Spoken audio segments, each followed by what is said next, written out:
जयपुर के hotel Clarks Amer में 2 दिवसीय टॉक जर्नलिज्म 2025 का शुभारंभ हुआ। कार्यक्रम के पहले दिन पत्रकारिता के विभिन्न पहलुओं पर गहन विचार विमर्श हुआ। इस आयोजन में देश के जाने माने पत्रकार और मीडिया विशेषज्ञ भी शामिल हुए। ये रिपोर्ट देखिए।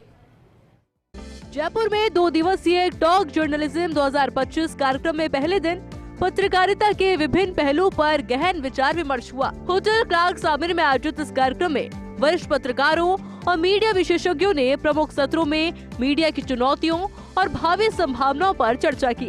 विभिन्न सत्रों में भाषा और पत्रकारिता, एआई और न्यूज रूम, युवा और राजनीति और डिजिटल मीडिया व पॉडकास्टिंग जैसे विषयों को प्रमुखता से उठाया। इन सत्रों में वक्ताओं ने समाचार माध्यम की भाषा, तकनीकी प्रगति का मीडिया पर प्रभाव, युवा वर्ग की राजनीतिक भागीदारी और डिजिटल माध्यमों में पत्रकारिता के नए आयामों पर विचार साझा किए। प्रतिभागी पत्रकारों ने मीडिया के बदलते स्वरूप और भविष्य की चुनौतियों पर तर्कपूर्ण बहस की।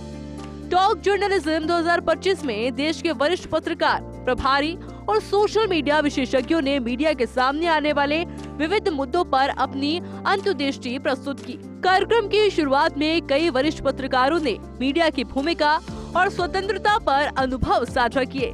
इस दौरान आयोजित राजस्थान पत्रकार गोलमेज सम्मेलन सत्र में फर्स्ट इंडिया न्यूज के डायरेक्टर वीरेंद्र चौधरी के साथ दैनिक नवज्योति के त्रिभुवन सिंह, राजस्थान पत्रिका के संदीप पुरोहित, समाचार एंकर नवीन चौधरी ने मॉडरेटर के रूप में भाग लिया। इस गोष्ठी में क्षेत्रीय मीडिया के भविष्य, जनता के भरोसे और पत्रकारिता की भूमिका पर गहन चर्चा हुई। कार्यक्रम में मंत्री राज्यवर्धन सिंह राठौड़, लक्ष्यराज सिंह मेवाड़, विधायक मुकेश भाकर, रविंद्र सिंह भाटी, एएनआई की चीफ एडिटर और डिप्टी सीईओ स्मिता प्रकाश भी मौजूद रही। Rajasthan could be a very good place for educational institutions of Australia, partnering with educational institutes of India, and especially in Rajasthan. I mean, Purnima University is here. We have many more excellent universities, and that could be a good place for Australian universities to tie up. So you're as it is educating about 100,000+ students in Australia, but perhaps 10 times more number of students could avail that facility if Australian universities were to move to Rajasthan.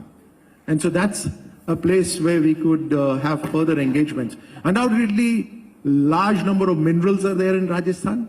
So mining is a strong sector, including logistics, because in Rajasthan is between Delhi and Mumbai. So there's a large area where the logistics and container depots are located. Electronic media के अंदर कोई भी subscription based model हमारे यहाँ नहीं था। ये एक बड़ा चैलेंज है कि हम लोग फ्री में तो देखना चाहते हैं पर उसका पैसा नहीं देना चाहते।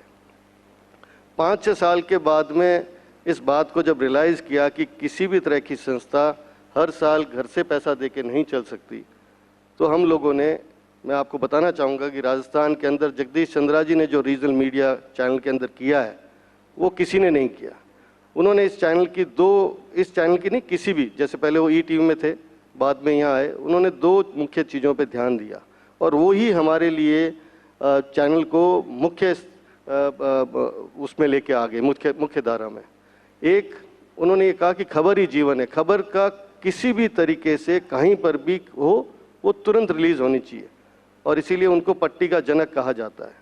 और दूसरा विशेष तौर से उनका ध्यान इस बात पे था कि खबर के साथ साथ इस बात पे ध्यान दिया जाए कि खबर की जानकारी कैसे ले सकते हैं। बहुत सारे लोगों के लिए ये एक बड़ा प्रश्न है कि जानकारी कैसे प्राप्त करें, आपको पता कैसे लगता है कि ये चीज़ होने वाली है या हो गई। तो उसके लिए एक बहुत बड़ा इन्फॉर्मल नेटवर्क तैयार किया गया। आज फर्स्ट इंडिया के अंदर करीब 350-400 लोग जुड़े हुए हैं। हम लोगों ने छात्र राजनीति को जिया है। हमने जितने भी पहले लोग हैं जो अभी भी विधानसभा में पहुंचे हुए हैं अलग अलग पार्टी से, मुझे जो लगता है कि पहले की और आज की राजनीति में जो छात्र राजनीति में फर्क आया है, हम लोगों ने उसको जिया है। हम कभी भी यूनिवर्सिटी में पोस्टर लगाते ही ये नहीं समझते थे कि ये विधानसभा फलानी विधानसभा, और हम लोग वहां के मुद्दों पर, और हमें जो पहचान दी वहां के जो छात्र हैं उन्होंने लंबे समय संघर्ष के बाद दी। ऐसा नहीं कि कोई शॉर्टकट था, कोई इवेंट था कि हम लोग फेमस हो गए और जाके एमएलए बन गए। आज की जो सबसे बड़ी दिक्कत ये अभिनव जी की आप लोग जिस समय जहां है कम से कम वहां तो आप पूरा रहिए। मारवाड़ी कहते हैं जिगर भोपो नहीं वेला रे तो उन्हें खपनो करो पड़े मार लार की भोपो को ये तो उन्हें जल्दी खपनो पड़े।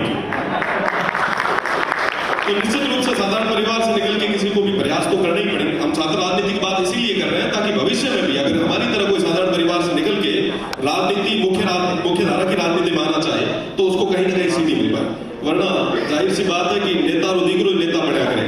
छात्र राजनीति यदि जगह बदौलत मुकेश भाई हिमांशु भाई में समेत बेटा तो खपनो तो घणो पड़े भोपो लारे मजबूत और काठो चाहिए। आलोचना करने से हम लोग पीछे नहीं रहते और आलोचना करने वालों के कभी भी स्मारक नहीं बने, पर साथ ही साथ अगर किसी ने कुछ अच्छा किया है, देश का नाम अगर रोशन किया है, देश के लिए जाकर सरहदों पर अगर जाकर खड़े हुए हैं तो कहीं ना कहीं इस देश का जिम्मेदारी भी बनती है और हमारा दायित्व भी बनता है। शब्द बहुत बौना है पर धन्यवाद तो हम लोगों को भी कहना चाहिए। इस सभाकार को मुझे सिखाने की आवश्यकता नहीं है कि जिस व्यक्ति ने ओलंपिक के अंदर भारत के लिए हमारे लिए जो है एक पदक जीता और सेना के अंदर जो है एक बखूबी प्रदर्शन जो है वो आपने अपने जीवन काल के अंदर जो है निभाया, और मेरे लिए निजी तौर के ऊपर ये ज्यादा खुशी की बात है कि आप किसी और पलटन से नहीं बल्कि 9 ग्रेनेडियर्स मेवाड़ से जो है वो रिश्ता रखते हैं।